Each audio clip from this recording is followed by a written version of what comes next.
말씀은 신명기 9장입니다. 신명기 9장 1절에서 5절까지 함께 교독하시겠습니다. 신명기 9장 1절에서 5절입니다. 제가 먼저 읽고 선생님들이 읽고 그렇게 하겠습니다. 이스라엘아 들으라. 내가 오늘 요단을 건너 너보다 강대한 나라들로 들어가서 그것을 차지하리니 그 성읍들은 크고 성벽은 하늘에 닿았으며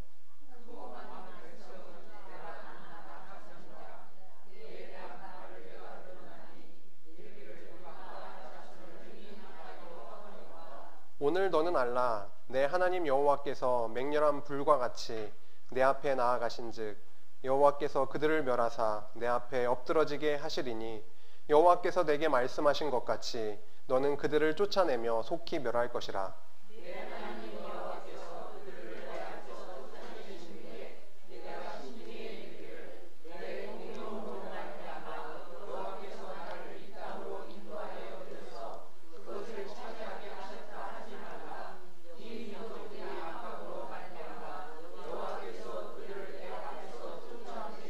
함께 읽겠습니다. 내가 가서 그 땅을 차지함은 내 공의로 말미암음도 아니며 내 마음이 정직함으로 말미암음도 아니요 이 민족들이 악함으로 말미암아 내 하나님 여호와께서 그들을 내 앞에서 쫓아내심이라. 여호와께서 이같이 하심은 내 조상 아브라함과 이삭과 야곱에게 하신 맹세를 이루려 하심이니라. 아멘. 네, 오늘은 지난 8월 달에 그 신명기 5장에서 8장까지 나눈 적이 있습니다. 그 말씀 이후 9장부터 11장 말씀을 오늘 이어서 살펴보려고 합니다. 5장에서 8장까지는 그 10계명을 주심으로 여호와 경외하기를 교훈했던 그런 말씀인데요. 출애굽 이후에 이스라엘 백성은 40년 광야 생활이 마무리되는 시점에서 모압 평지에 도착을 하게 됩니다. 이미 요단 동편 땅은 바산이라든지 헤스본이라든지 이미 정복을 한 상태였지요. 이제 요단강만 건너기만 하면 여호와께서 그들에게 언약하신 그 땅을 정복할 수 있는 그런 시점이었습니다. 그러나 가나안 땅에 들어가면은 이스라엘 그 민족들보다 훨씬 더 수도 많고 훨씬 더 강력한 누가 기다리고 있죠? 가나안 칠족속이 기다리고 있는 겁니다. 그런데 문제될 건 없습니다. 왜냐하면 8장 15절에서도 저희들이 본 바 있는데 그 광대하고 위험한 광야 곧 불뱀과 전갈이 있고 물이 없는 건조한 땅을 그간 여호와께서 그들을 보호하시고 인도해 오셨기 때문에 그 여호와 하나님께서 그들과 함께 하시기 때문에 사실 문제될 것은 없습니다. 죄 아무리 강력한 가나안 칠족속이라 할지라도 그 하나님께서 이스라엘 백성들 중에 계시기 때문에 그 가운데 계시기 때문에 두려울 게 없는 것이죠.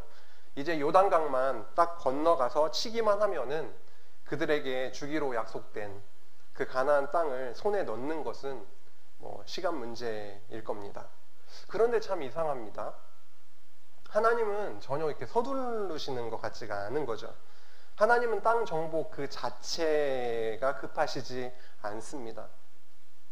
당신의 택하신 백성이 이스라엘 땅에 가나안 땅에 들어가서 지키고 행할 호렙산 언약 그 율법의 말씀을 가르치시는 것이 땅 정복보다 더 우선하고 중요했던 겁니다.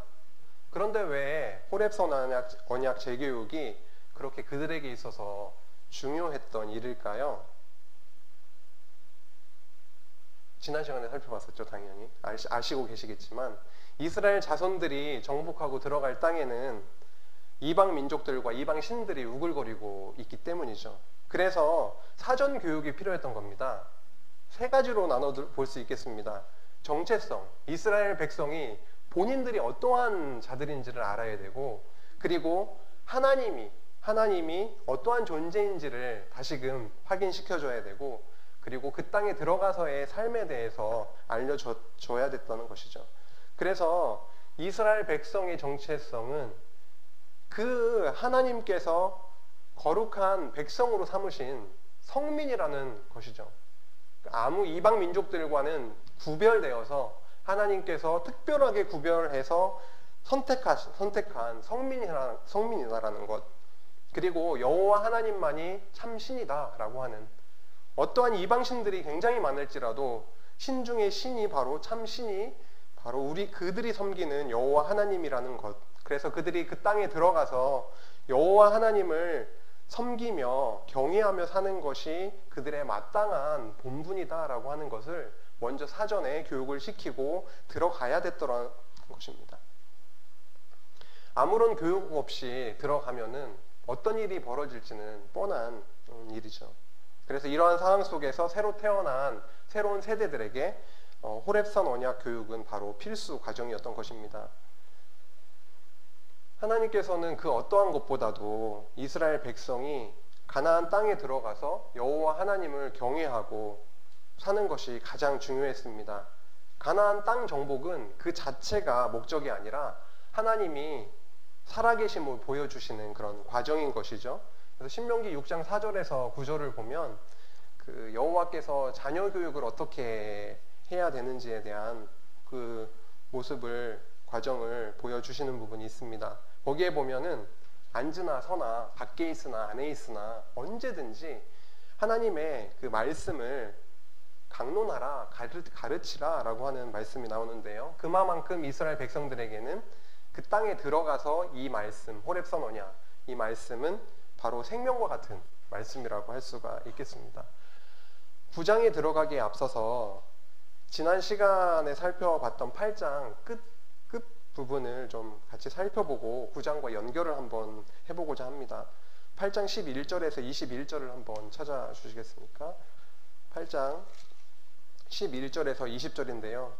절수는 좀 많지만 중요한 부분이기 때문에 이 부분은 같이 처음부터 끝까지 8장 11절에서 20절까지 합독하도록 하겠습니다.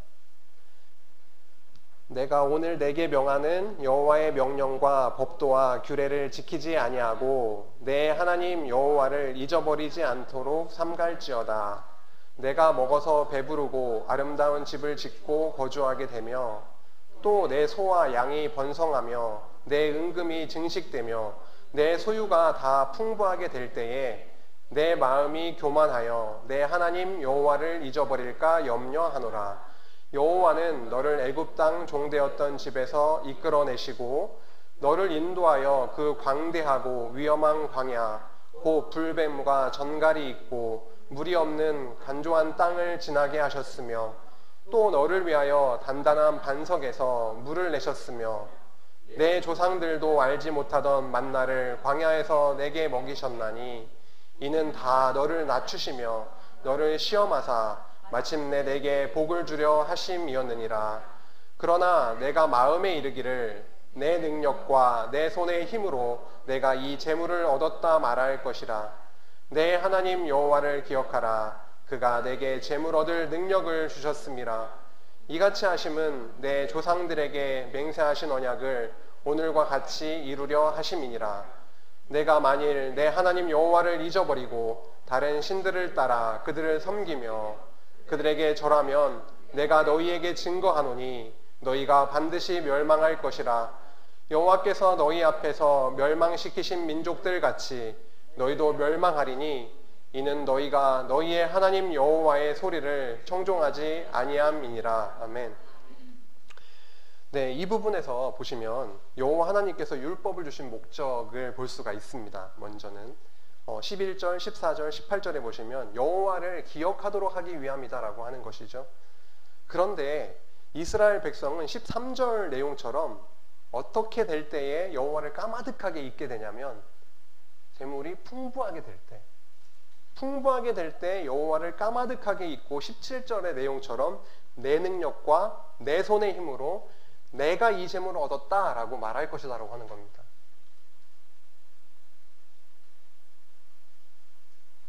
이게 뭔가 지금 굉장히 오류가 있는 것이죠. 틀림없이 주어는 여호와 하나님이 맞는데 풍부하게 됐을 때 내가 그 나의 힘으로 이루었다라고 하는 것이죠. 이거야말로 아담이 선악을 판단하는 그 주체가 되는 것처럼 여호와 하나님만이 선악 판단의 주체가 되시는데 아담이 선악 판단의 주체가 되는 것처럼 내가 주인인 것처럼 여기서도 동일하게 큰 죄악 중의 죄악의 모습을 볼 수가 있습니다. 그런데 이 능력은 인간에게서 나온 것이 아니라 누가 주셨다고 말씀하시냐면은 18절에 이 능력을 여호와께서 주셨다라고 말씀하고 있습니다. 이스라엘의 능력이 아니다라고 하는 것이죠. 근데 왜 주셨다고 나오냐면 능력을 주신 이유가 중요합니다. 조상에게 맹세하신 언약을 이루시기 위함이라는 것입니다. 능력을 주셔서 그렇게 이루게 하신 것은 너희들이 호의호식하라고 하는 것이 아니라 여호와 하나님께서 너희의 조상들에게 맺으셨던 그 언약을 이루기 위해서 너희들에게 능력을 주셔서 지금까지 섭리해 오셨다라고 말씀을 하고 있는 것이죠. 그래서 하나님은 온통 역사를 섭리하시는데 어디에 이렇게 관심이 있으시냐면 나의 백성들이 잘 먹고 잘 살고 이런 게 지금 하나님께는 중요한 포인트가 아니라 어떻게 하면 나의 백성들로 하여금 내가 살아있음을 깨닫게 할까라고 하는 거기에 초점이 맞춰져 있는 것이죠. 언약을 이루시는 것이 바로 그것입니다. 자손 번창하는 것 그 자체도 목적이 아니고 땅을 정복케 하시는 그것 자체도 하나님의 최종 목적일 수는 없습니다. 하나님의 살아계심을 그리고 하나님의 어떠한 분이신가를 그 과정들을 통해서 역사 섭리의 과정들을 통해서 깨닫게 하셔서 그분을 경외하게 하시고 그리고 찬양케 하시고 이런 것들이 여호와 하나님의 주 목적이신 것이죠. 19절 20절에 보니까 여호와를 잊고 그들이 생활을 했을 때에 이방신을 섬길 때 참혹한 결과에 대해서 말씀해 주시고 있습니다. 뭐죠? 멸망입니다. 19절에도 멸망한다 그러고 20절에도 멸망한다라고 그럽니다. 그래서 이방인 민족들을 여호와 하나님께서 굉장히 멸망시키셨는데 그들을 멸망시킨 것처럼 너희들도 멸망시키시겠다라는 것입니다. 이 부분에 앞에서 어떠한 내용이 나왔었죠? 5장에서 8장까지 10계명을 주시고 교훈하는 내용이 나왔습니다. 그 끝부분입니다. 이게 결국 끝부분에서 멸망에 대한 내용이 나옵니다. 뭔가 하나님을 더 깨닫게 하셔서 너희들에게 축복을 해주실 것이다 이렇게 했으면 저희가 읽기에도 마음이 좀 편할 텐데 멸망시키실 것이다 라고 그렇게 말씀하고 있습니다. 지금 방금 살펴본 8장 11절에서 20절의 말씀을 요약해보면 이렇습니다. 이스라엘 백성이 장차 가나안 땅으로 들어가서 가진 것이 풍부하게 될 때에 여호와 하나님을 까마득하게 잊게 될 것이고 교만해질 것이다. 그리고 그들은 이방신을 섬기게 되어서 결국은 멸망당하게 될 것이다. 이런 말씀입니다. 이 내용이 가나안 땅 진입을 앞두고 있는 이스라엘 백성들에게 과연 어떠한 의미로 다가왔을까요? 멸망당한다 라고 하는 말씀이기 때문에 사실은 뼈아픈 말씀이었을 겁니다. 축복해 줄게, 너희들 들어가서 다 무찌르게 해줄게, 이런 말씀이 계속 선포가 됐으면 마음이 편했을 텐데 멸망당할 것이다 라고 하는 말씀이 지금 선포되고 있는 것이죠.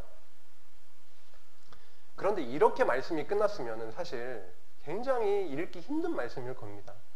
그런데 오늘 9장에서 11장의 말씀을 그 구조적인 맥락을 따라 이렇게 읽어가다 보면은 저희가 방금 생각했던 그 저주의 말씀이 복과 은혜로 이렇게 바뀌는, 소망케 되는 그 모습을 저희가 확인하고 또 소망케 되는 됨을 확인할 수가 있습니다. 신명기 9장에서 11장의 흐름을 잠시 살펴보면은 여기 앞에 보시면 나와 있죠. 먼저 계명과 교훈, 10계명의 내용과 교훈에 대해서 지난 시간에 살펴봤었고 오늘은 죄의 용서와 교훈을 살펴보게 될 텐데 먼저 백성들이 범죄에 대한 내용을 낱낱이 파헤치십니다. 너희들 광야 생활 중에 이러이러한 범죄를 했었지, 요거를 하나하나 끄집어내기 시작하십니다. 그런데 그러한 범죄했던 자들을, 이스라엘 백성들을 어떻게 하시냐면 하나님은 용서하신다라고 하는 거죠. 왜 용서하시냐면 하나님께서 그들의 조상들에게 이미 맹세하셨던 그 언약 때문에, 그 언약으로 인해서 그들을 용서하신다라는 겁니다. 그래서 교훈하시는데 결론적으로 11장 9장, 10장, 11장을 살펴볼 텐데 11장 1절에 보시면 그런즉 이렇게 시작합니다. 8절에 보면 그러므로 이렇게 시작하고 있죠. 전제가 없는 무슨 교훈이 아닙니다. 결국은 그 여호와께서 주신 그 규례들을, 그 율법을 지켜 행하라 라고 하는, 그리고 그리스도 여호와 하나님을 경외하라, 기억하고 경외하라 라고 하는 그런 교훈인데, 전제가 없이 바로 그렇게 하라라고 하는 명령으로 바로 들어가는 것이 아니라 이런 과정을 통해서 그 교훈이 되고 있는 거죠. 요거를 한번 기억을 하시고 오늘 좀 살펴보도록 하겠습니다. 이제 9장으로 같이 들어가겠습니다. 백성들의 범죄의 내용인데요. 여호와께서는 이스라엘 백성들에게 가나안 땅을 차지하게 하실 것을 확언하세요. 9장의 처음 분위기를 보시면 확인할 수가 있습니다. 분명히 너희들에게 가나안 땅을 차지하게 할 것이다 라고 하는 것이죠. 그런데 9장 1절에서 3절을 한번 눈으로 쭉 한번 보세요. 저희가 처음에 시작할 때 읽었던 말씀이죠. 여기 보면은 요단강 건너편에 있는 자들은 이스라엘의 백성들보다 약한 나라들이다 라고 적혀 있지가 않습니다. 그들보다 강대한 나라들이다 라고 써 있고, 그들의 성벽은 하늘에 닿아 있다 라고 표현할 정도로 굉장히 어떻게 했어요? 단단하고 높고 강력했다라고 표현을 하고 있는 것이죠. 그들의 사람은 안악자손이다 라고 또 표현을 하고 있습니다. 이거는 가서 딱 보면은 성도 너무 웅대하고 크고 높고, 사람들도 군인 눈에 딱 보면은 자잘한 사람들이 아니라 키도 굉장히 크고 힘세 보이고, 이것은 수도 많고, 이렇게 하다 보니까 결국은 우리가 도대체 감당할 수 없는 자들이다 라고 그렇게 판단할 수밖에 없는 그런 상황이다라는 거죠. 그런데 아무리 그럴지라도 여호와께서 어떻게 해요? 앞서가신다라고 합니다. 여호와께서 앞서가셔서 그들을 멸하실 것이다 라고 확언하고 계시는 거죠. 그런데 주목할 게 있습니다. 무엇 때문에 앞서가셔서 그렇게 강력한 칠족속들을 멸하실 것인데, 왜, 무엇 때문에 가나안 땅을 정복하게 하시냐라는 것이죠. 9장 5절 같이 한번 봉독하겠습니다. 내가 가서 그 땅을 차지함은 내 공의로 말미암음도 아니며 내 마음이 정직함으로 말미암음도 아니요, 이 민족들이 악함으로 말미암아 내 하나님 여호와께서 그들을 내 앞에서 쫓아내심이라. 여호와께서 이같이 하심은 내 조상 아브라함과 이삭과 야곱에게 하신 맹세를 이루려 하심이라. 여기도 동일한 말씀이 나오고 있습니다. 그렇게 그들로 하여금 가나안 땅을 정복해 하실 것인데, 그 거대한 도성을 정복해 하실 것인데, 그 목적은 바로 언약을 이루시기 위함이다라는 것이죠. 표면적인 이유는 드러나 있죠. 거기에 있는 족속들이 악하기 때문이다. 표면적인 이유는 그렇지만 근본적인 이유는 조상들에게 맹세하셨던 언약을 이루려 하십니다 라고 하는 겁니다. 다시 말해서 땅 언약 성취의 근거는 이스라엘 자손으로부터 절대 찾을 수 없다라는 거죠. 표면적으로 드러난 이유도 거기에 살고 있는 이방 족속들의 악함 때문이라고 하시는 거고, 근본적인 이유는 언약을 성취하기 위함이다라고 하고 계시죠. 그래서 그 땅을 정복하는 이유를, 어떤 근거를 이스라엘 족속에게는 찾을 수가 없습니다. 여호와께서 이에 대한 구체적인 근거를 또 제시하고 계시는데요. 9장 6절을 한번 보시면은 이스라엘 백성들이 어떠한 자들이라고 되어 있냐면, 오늘 좀 몇 가지 좀 써봐야 되겠습니다. 목이 곧은 백성이라고 합니다. 목이 곧은 백성. 잘 안 보이실 것 같아요. 목이 곧은 백성이다 라고 합니다. 그러면서 목이 곧은 백성이야 너희들은, 이렇게 하시면서 목이 곧았다는 게 어떤 느낌이세요? 그냥 교만하고 이게 여호와 하나님, 그 살아계신 여호와 하나님 앞에서 목을 이렇게 세우면서 이렇게 할 수가 없는데, 이렇게 조아릴 수밖에 없는데 목이 곧은 백성이라는 겁니다. 여호와 하나님 뭐 별 이렇게 의지하지 않고 이방 민족들 의지하고 이방 신들 섬기고 목이 곧은 백성들이라고 이렇게 말씀하시는 거죠. 이러시면서 꺼내 드시는 내용이 있는데요. 그것은 바로 시내산에서 행했던 대범죄 사건입니다. 그게 바로 금송아지 숭배 사건을 딱 꺼내 드시는 겁니다. 9장 7절 8절을 함께 읽겠습니다. 오늘은 좀 같이 읽는 성경이 맞는데 익숙하시죠? 성경 읽는 거? 예. 7절 8절 시작. 너는 광야에서 내 하나님 여호와를 경노하게 하던 일을 잊지 말고 기억하라.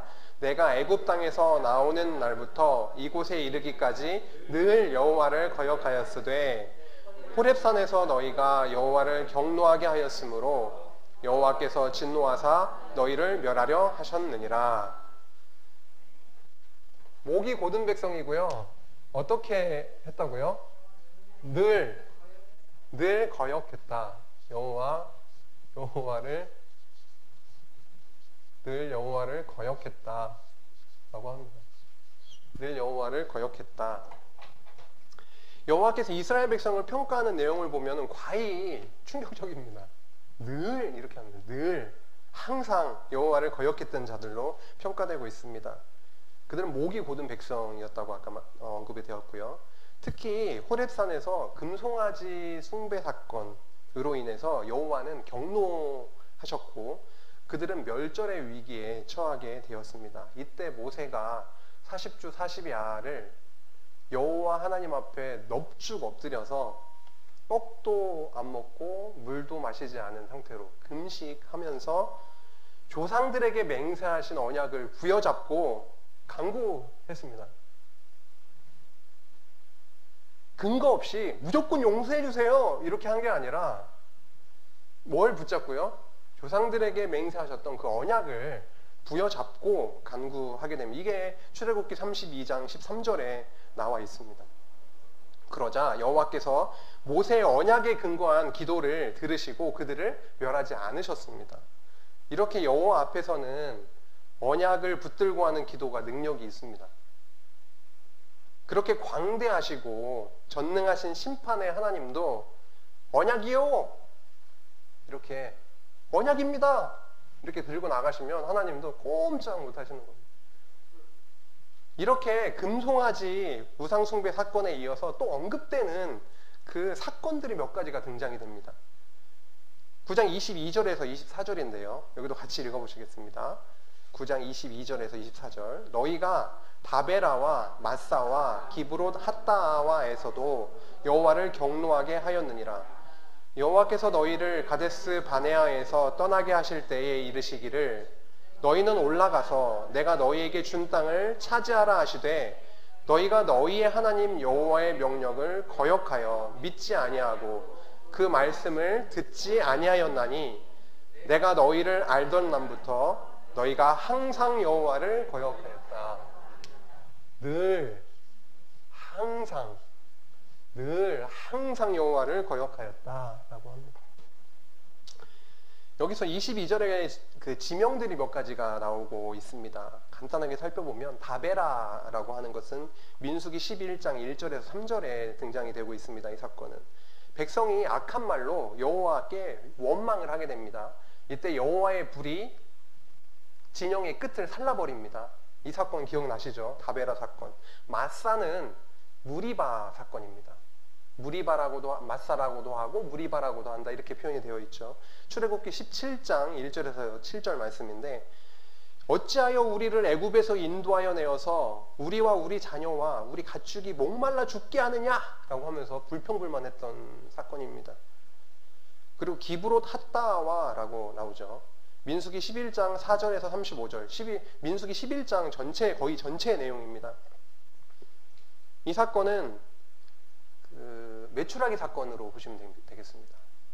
누가 우리에게 고기를 주어 먹게 하랴. 이제는 우리의 기력이 다해서 이 만나 외에는 보이는 것이 아무것도 없도다.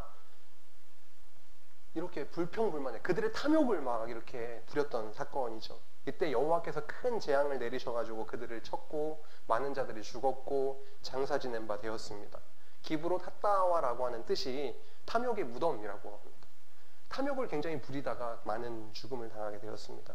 결국은 여기서 지명만 언급이 되지만 사실은 앞에서 나왔던 내용인들이니까 다베라, 마사, 기브롯 핫다와 이렇게 하면 그런 사건들이 떠오르면서 그때 여호와 하나님 앞에 범죄했던 그런 사건이구나 라고 알 수가 있는 것이죠. 그 다음에 23절에 가면 가데스 바네아가 나옵니다. 가데스 바네아는 정탐꾼을 보낸 곳으로 기억이 잘 되어 있으실 겁니다. 정탐꾼을 보낸다라고 했을 때 느낌이 어떻습니까? 무슨 일을 할 때 미리 돌다리도 이렇게 또 두드려보고 건너야지. 미리 가가지고 정탐도 잘하고 정복을 하려면 좀 성도 살펴보고 거기에서 나는 것은 무엇이며 그 사람들은 어떻게 되어 있고 성은 어떻고 그들의 군사는 어떻고 미리 정탐을 한 다음에 공략을 해야 잘 정복할 수 있지라고 하며 자칫 잘못하면 긍정적으로 생각을 할 수가 있는데 아니라는 겁니다. 여기서 보니까. 그래서 뭐라고 하냐면 여호와께서 땅을 주었으니 차지하라 라고 하십니다. 주었으니까 그냥 들어가면 되는 겁니다. 정탐이 필요 없어요. 여기 뭔가 지금 여호와 하나님께서 주신 땅인데도 믿지 못하고 불순종하는 것으로 여기에서 평가가 되고 있습니다. 이렇게 첫 번째로 등장이 되었던 금송아지 우상숭배 사건, 그리고 다베라, 마사, 무리바, 기브롯 핫다와 메추라기 사건, 그 다음에 가데스 바네아에서 정탐꾼을 보낸 사건, 이 모두가 여호와 하나님께서 어떻게 하세요? 이 범죄, 너희들 이렇게 범죄했던 자들이야. 한 가지 한 가지 다 들춰내시면서 그들의 범죄했던 그들의 모습을 다 들춰내십니다. 이와 같이 이스라엘 백성은 항상 늘 여호와를 거역했던 자들입니다. 그들의 죄악으로 말하면은 죽임당에 마땅했던 자들인 것이죠. 그러나 이번에도 모세가 여호와 앞에 40주 40야를 엎드려서 간구하게 됩니다. 9장 27절 함께 읽어보겠습니다. 주의 종 아브라함과 이삭과 야곱을 생각하사 이 백성의 완악함과 악과 죄를 보지 마옵소서. 모세의 기도는 굉장히 파워풀합니다. 언약을 붙들고 하는 기도기 때문에 하나님이 여호와께서 듣지 않으실 수가 없는 겁니다. 모세는 이번에도 아브라함과 이삭과 야곱의 하나님, 즉 언약의 하나님을 붙들고 기도하고 있습니다. 그 결과가 어떻게 되었을까요? 여호와 하나님께서 모세가 언약이요, 이 언약입니다. 이거 어떻게 하시겠습니까? 라고 외쳤는데 그 결과가 바로 이제 10장에서 진행이 되고 있습니다. 10장으로 이제 넘어갑니다. 10장으로 넘어가면 여호와께서 모세에게, 사실 지금 어떠한 상황이냐면 백성들이 그 금송아지 우상 숭배 사건을 통해서 모세가 갖고 있던 돌판이 깨진 상태입니다. 그렇죠? 그래서 그 이후에 하나님께서 말씀하시는 거죠. 모세에게 처음과 같은 두 돌판을 다듬어 가지고 올라오라. 호렙산에 올라오라. 그리고 궤도 만들라라고 하시죠. 그래서 여호와께서 십계명의 그 판을 그 판에 다시 기록을 하셔가지고 모세에게 주셨고 그것을 궤 안에 넣어서 보관을 하게 됩니다. 여기서 여호와께서 십계명 돌판을 다시 써서 주신 것은 무엇을 의미할까요? 그냥 뭐 깨졌었으니까 다시 기록해서 주신 거겠지. 그게 아니라 어떤 의미일까요? 그것은 여호와께서 이스라엘 자손의 범죄를 어떻게 한 거죠? 용서하시겠다라고 하는 겁니다. 만약에 그 돌판이 다시 이스라엘 백성들에게 주어지지 않는다, 다시 말해서 호렙산 언약이 유효하지가 않다라고 하는 그러한 상태로 흘러갔으면 이스라엘 백성들의 그 결과는 죽음, 사망밖에는 기다리는 게 없었겠죠. 11절에 결국은 호렙산 언약을 다시 회복시켜 주신 것으로 이해하면 됩니다. 11절에 여호와는 모세에게 이스라엘의 조상들에게 맹세한 땅을 차지하게 할 것이니까 일어나 백성보다 먼저 길을 떠나라고 그렇게 말씀을 하십니다. 이렇게 이스라엘 백성의 범죄에도 불구하고 여전히 가나안 땅 정복에 대한 언약은 함을 확인할 수가 있습니다. 그들이 이렇게 많은 범죄를 저지르고 하나님의 거룩하신 하나님 앞에 죽임당에 마땅했음에도 불구하고 어떻게 해요? 다시 용서하시고 그들에게 맺었던 그 언약은 여전히 유효한 거죠. 그래서 가나안 땅 정복에 대한 것이 아직도 유효합니다. 이스라엘 백성은 범죄로 인해서 멸절의 위기를 맞이하게 됐었으나 여호와께서는 그들의 조상들에게 세우신 언약을 따라서 그들의 죄악을 용서해 주셨습니다. 여기서 여호와께서 이스라엘 자손에게 요구하시는 바가 있습니다. 그것은 여호와를 경외하고 사랑하고 섬기는 일인데요. 이는 단순히 뭐뭐 하라 라고 하는 당위적인 너 그렇게 해야만 해 라고 하는 일방적인 밑도 끝도 없는 해야만 해 라고 하는 명령이 아니라 앞서 죽임당에 마땅한 상태에 있던 그들을 언약의 근거에서 용서해 주시고 은혜와 자비가 전제된 요구라는 것을 기억할 필요가 있습니다. 10장 12절에서 16절을 함께 읽어보시겠습니다. 10장 12절에서 16절입니다. 이스라엘아, 내 하나님 여호와께서 내게 요구하시는 것이 무엇이냐? 곧 내 하나님 여호와를 경외하여 그의 모든 도를 행하고 그를 사랑하며 마음을 다하고 뜻을 다하여 내 하나님 여호와를 섬기고 내가 오늘 내 행복을 위하여 내게 명하는 여호와의 명령과 규례를 지킬 것이 아니냐? 하늘과 모든 하늘의 하늘과 땅과 그 위의 만물은 본래 내 하나님 여호와께 속한 것이로되 여호와께서 오직 내 조상들을 기뻐하시고 그들을 사랑하사 그들의 후손인 너희를 만민 중에 택하셨음이 오늘과 같으니라. 그러므로 너희는 마음에 할례를 행하고 다시는 목을 곧게 하지 말라. 아멘. 15절에 보니까 일단 12절에 보니까 여호와께서 요구하시는 것이 무엇이냐 나옵니다. 결국은 내 여호와를 경외하는 것, 하나님 여호와를 경외하는 것입니다. 율법을 주신 목적이 여호와 하나님을 기억하고 그를 경외함인 것이죠. 그 모든 도를 행하고 그를 사랑하고 마음을 다하고 뜻을 다하여 내 여호와 하나님을 섬기고, 이거 많이 들어본 말씀입니다. 그렇죠?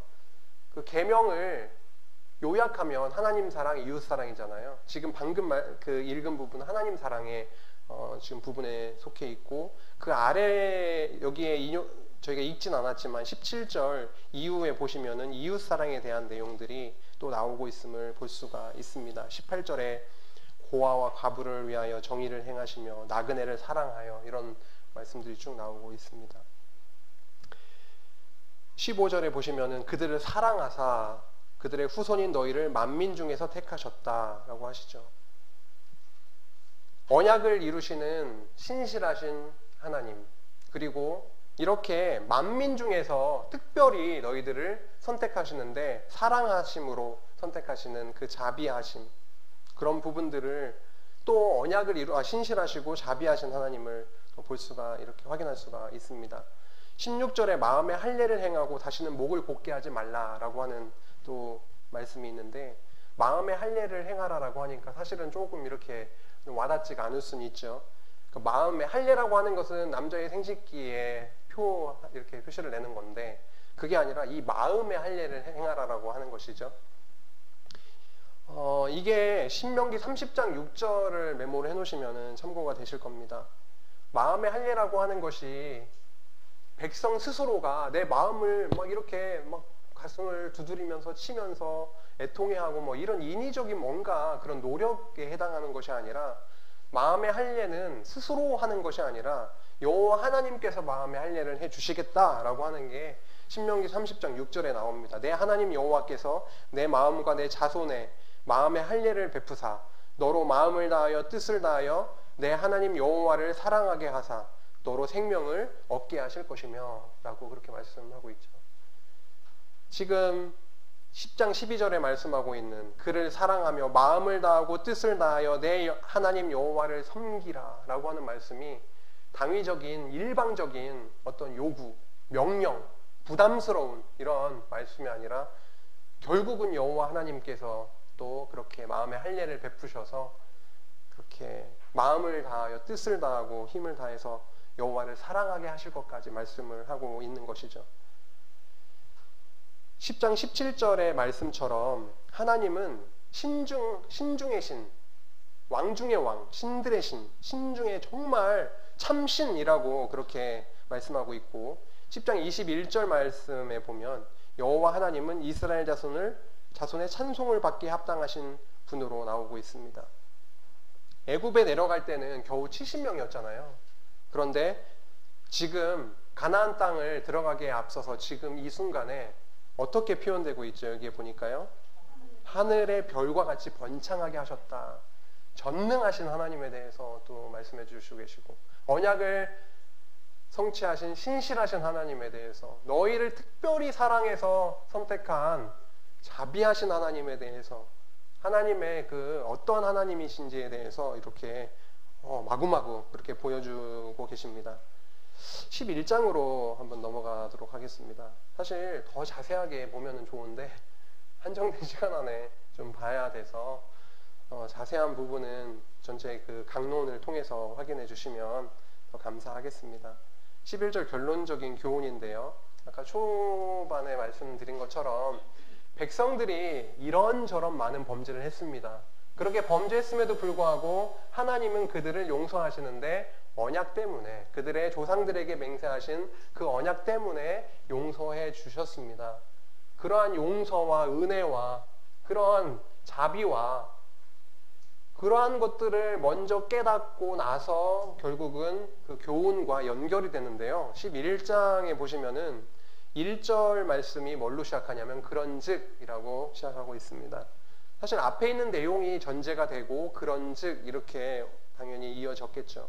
여기서 그런즉의 의미를 여호와 하나님의 속성하고 연결을 한번 해보면, 앞에 나왔던 내용들을 이렇게 연결해보면 70명이었던 자들을 하늘의 별과 같이 많게 하셨다라고 하니 전능하신 하나님, 그리고 사랑으로 선택하신 자비하신 하나님, 그리고 그 언약을 이루어 오신 신실하신 여호와 하나님이심으로 이렇게 이해를 해도 되겠습니다.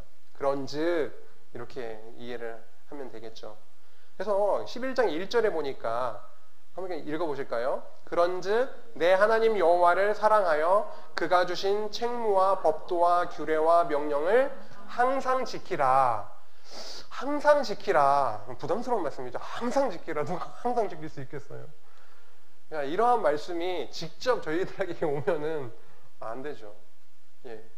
아까도 마음에 할 일을 하라. 우리 뭐 할 일을 할 수가 있는 게 아닙니다. 하나님께서 할 일을 행해 주시겠다고 하셨고, 사실 신약에 와서는 성령을 보내주셔서 성령을 통해서 또 우리의 마음판에 그 율법을, 그 살아계신 하나님의 말씀을 새겨서 또 깨닫게 하시고 역사에 나가시는 것처럼, 그러한 과정이 하나님, 여호와 하나님에 의해서, 신약에서는 예수 그리스도 성령에 의해서 그렇게 성취됨을 이미 확인했고 확인하고 있는데요. 이 부분도 앞에 나왔던 그런즉 여호와 하나님께서 이러한 자이시니까 라고 하는 게 전제가 되고 따라 붙는 겁니다.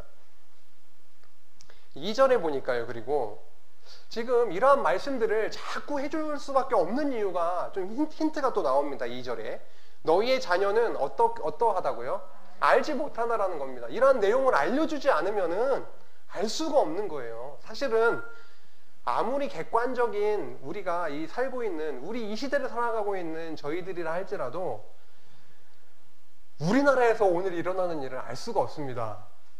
굵직굵직한 뉴스에서 나오는 거, 신문에서 활자화돼서 나오는 거, 인터넷 네이버에서 보는 거, 이런 거 이외에 쉽게 알 수가 없어요.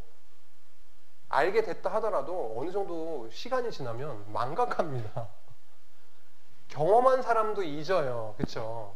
그런데 하물며 광야에서 새로 태어난 자들, 그들의 자녀는 더더욱 알 길이 없습니다.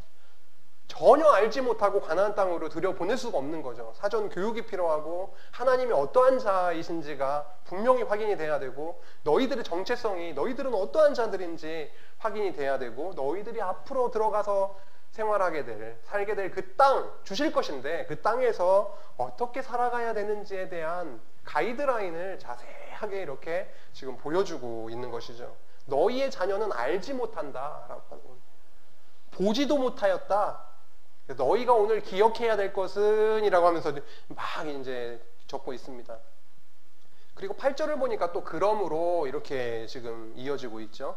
그러므로의 의미는 사실 출애굽 이후로부터 광야 생활 가운데 행하신 여호와의 이 모든 큰 일을 너희 눈으로 보았으므로 이렇게 하시면 되겠습니다. 큰 일이라고 했을 때 여기 이렇게 나오죠. 이 모든 큰 일이라고 했을 때는 사실은 그 말씀을 조금 자세히 읽어보면은 애굽에서 행하셨던 10가지 재앙 말씀도 언급이 되고 홍해 사건도 지금 언급이 되고 있고 광야에서 이런저런 사건들도 자세하진 않지만 그렇게 문자적으로 언급이 되면서 또 지진이 일어나가지고 많은 자들을 삼켜버린 사건들도 구체적으로 적고 있습니다. 이러한 모든 큰 일을 너희 눈으로 보았으므로 그러므로 이렇게 되고 있는 거죠. 11장 8절 9절을 함께 읽어보도록 하겠습니다. 그러므로 너희는 내가 오늘 너희에게 명하는 모든 명령을 지키라. 그리하면 너희가 강성할 것이요 너희가 건너가 차지할 땅에 들어가서 그것을 차지할 것이며 또 여호와께서 너희의 모든 조상들에게 맹세하여 그들과 그들의 후손에게 주리라고 하신 땅 곧 젖과 꿀이 흐르는 땅에서 너희의 날이 장구하리라 라고 합니다. 앞에 그런즉 그러므로 이런 게 안 붙어 있으면은 좀 이해하기가 혹은 이렇게 정말 저희들이 소화해내기가 너무 힘든 말씀일 수 있을 텐데 분명히 앞에 그렇게 전제들이 붙어 있습니다. 여호와 하나님이 이러한 분이시니까 죄를 용서해 주셨 언약대로 죄를 용서해 주셨으니까 그 은혜를 깨달은 자들은 깨달은 만큼의 생활이 나오겠죠, 당연히.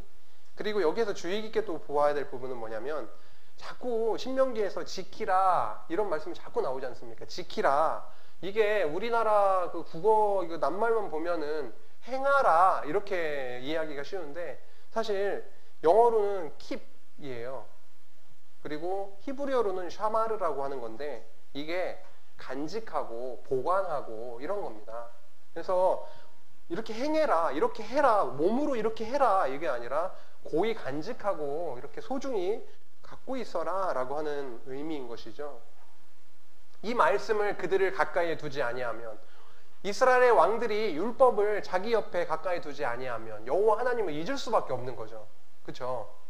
율법을 읽고 말씀을 읽고 그 말씀을 통해서 여호와 하나님이 살아계심을 그 여호와가 모든 역사를 섭리해 가심을 알 수 있는 것처럼 여기에서도 지키라라고 하는 것, 보관하고 간직하라라고 하는 그 말씀이 얼마나 그들에게 있어서 소중한 건지 예상할 수가 있습니다.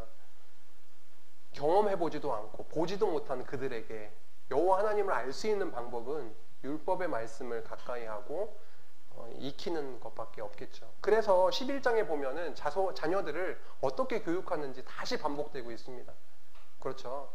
어디에 있든지 나가든지 들어오든지 그렇죠. 문에도 달고 여전히 여호와 하나님을 기억하고 그렇게 생각나게 하는 부분들이 적혀 있습니다. 그러면서 너희 조상들에게 맹세한 그 땅에 분명히 들어가게 할 거다, 차지하게 할 것이다 라고 하는 그 말씀이 그 뒤에 쭉 이어지고 있습니다. 11장 12절에 보면은 그 땅은 어떤 땅이냐면 여호와께서 돌보아 주시는 땅입니다. 연초부터 연말까지 내 하나님 여호와의 눈이 항상 그 위에 있느니라 라고 하는데요. 가나안 땅, 젖과 꿀이 흐르는 땅, 그러면 굉장히 긍정적인 생각을 먼저 하게 되죠. 그런데 그 땅은 물이 펄펄펄펄 솟아나는 우리나라 논에 물대듯이 흘러가는 물을 이렇게 물길을 틀어가지고 논으로 댈 수 있는 그런 땅이 아니라 물이 다 비가 오면은 땅으로 스며드는 땅이에요.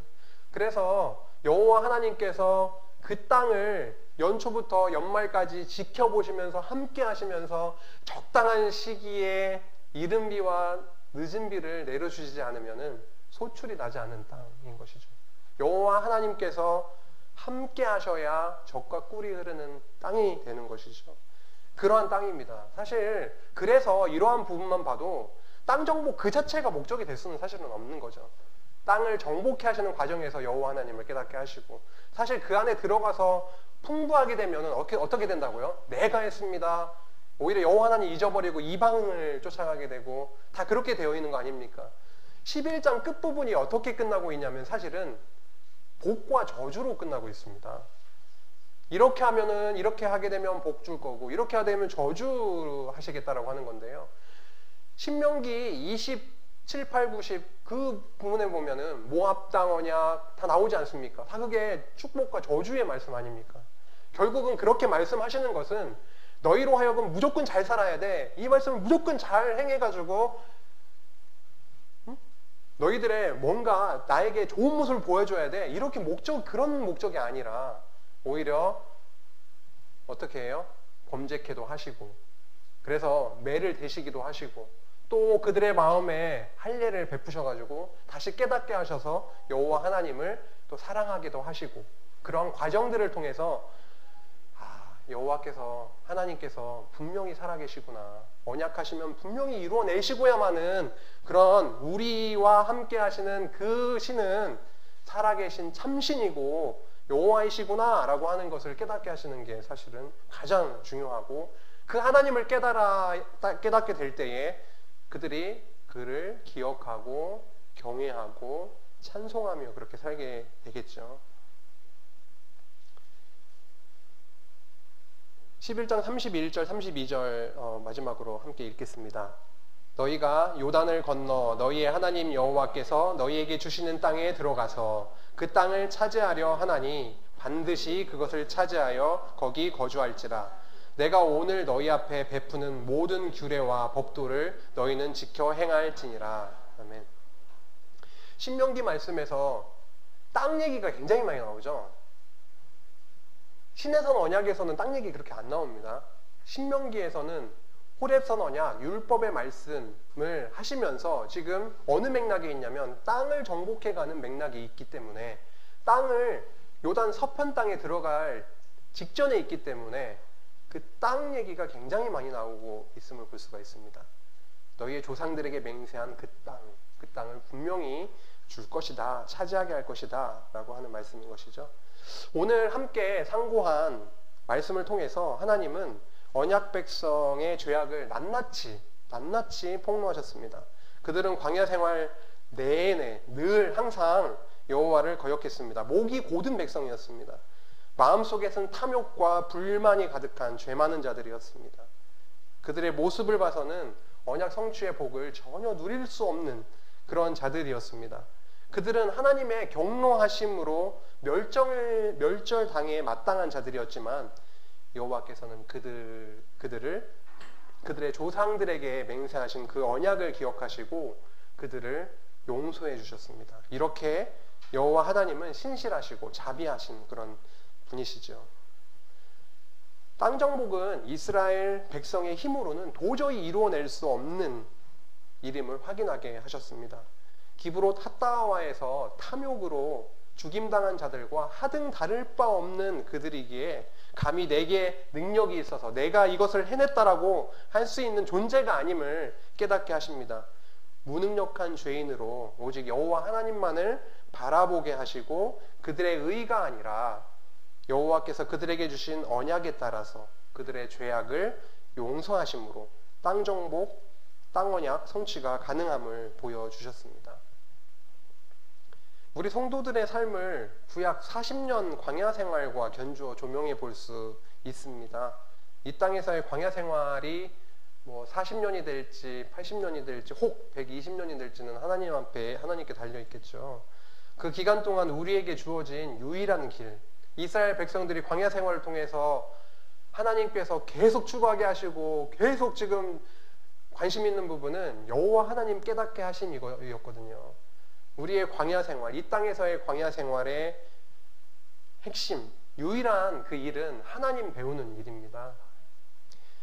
요한복음 6장 29절에 잘 하시는 말씀 있죠. 하나님께서 보내신 일을 믿는 것이 하나님의 일이다 라고 하는 것이죠. 오늘 말씀을 통해서 살펴본 것처럼 우리는 하나님 앞에서 범죄하고 언약에 따른 하나님의 용서를 또 경험하고 그 결과로 하나님의 한없는 사랑과 은혜에 의한 감격의 삶을, 이러한 사이클을 계속 살고 있습니다. 항상 순종하고 항상 기쁘고 우리의 힘으로 도저히 해낼 수 없는, 그래서 더 나약해서 쓰러질 수밖에 없는, 또 쓰러지니까 그리스도 앞으로 갈 수밖에 없는, 그러니까 이거는 쓰러지니까 힘들고 약하고 괴롭고 자학하고 이런 걸로 끝나는 게 아니라, 저희는 오히려 그러한 기회와 그러한 과정들을 통해서 하나님 바라보게 하시고 그리스도 앞으로, 내가 못하고 내가 나약한데 그리스도께서 이루어 주신 그 은혜를 향해서 그리스도 앞으로 나아가게 하시니, 이것은 절망이 아니라 소망이고 찬양으로 연결되는 것이죠. 우리에게 무조건적 사랑으로 세우신 그 언약이 없었다라면은 우리에게는 사망밖에는 없는 겁니다. 그러나 여호와께서 영원 안에서 우리를 택해 주시고 거룩한 무리 안으로 불러주셔서 성도로 살아가게 하심은 우리로 정말 감격하게 하시는 겁니다. 이 땅에 태어나서 수많은 사람들 중에 한 명으로 그냥 살다 갈 수 있는데, 특별히 그들 중에 성별해서 거룩한 하나님의 백성으로 픽업해서 하나님의 나라, 이 지상의 하나님의 나라인 교회로 부르시고 함께 여호와 하나님을, 예수 그리스도를 알고 경외하면서 동고동락하게 하시는 이 놀라운 역사, 이 현장을 저희가 조금 리얼하게 묵상하고 좀 이렇게 생각해 본다면 이것은 감격 중에 감격일 수밖에 없습니다. 광야 기브로 핫다와에서 탐욕 가운데 죽임당해서 장사된 이스라엘 자손들을 기억합니다. 우리는 그들보다 어느 것 하나 나을 것 없는 자들입니다. 이러한 우리들의 죄악을 한 몸에 뒤집어 쓰시고 십자가에 매달려 대속하신 예수 그리스도의 공로에 힘입어 우리는 하루하루를 지금 살아가고 있습니다. 밥 힘으로 살아가는 게 아니라 그리스도를 통한 그 사랑의 감격으로 살아가고 있습니다. 언약대로 예수 그리스도를 이 땅에 보내주신 하나님, 호렙산 언약의 말씀이 구약의 그 시대에만 있었던 그런 말씀으로 머물지 않고 그 언약대로 복 주시고 저주하시겠다라고 하는, 저주하시고 복 주시겠다라고 하는 그 말씀을, 예수 그리스도를 이 땅에 보내셔가지고 구약의 언약대로 이 땅에 보내셔서 그것을 실체적으로 우리들 눈앞에, 아니 내 안에, 우리의 삶 가운데 성취해 주신 그 하나님은 살아계신 여호와 하나님이시다라고 하는 것을 오늘 신명기 9장에서 11장을 통해서 확인케 하심에 감사드립니다. 기도하시겠습니다. 하나님 아버지 감사합니다. 오늘 신명기 말씀을 통해서 정말 하나님의 살아계심을 다시 한번 목독케 하시고 깨닫게 하시니 감사합니다.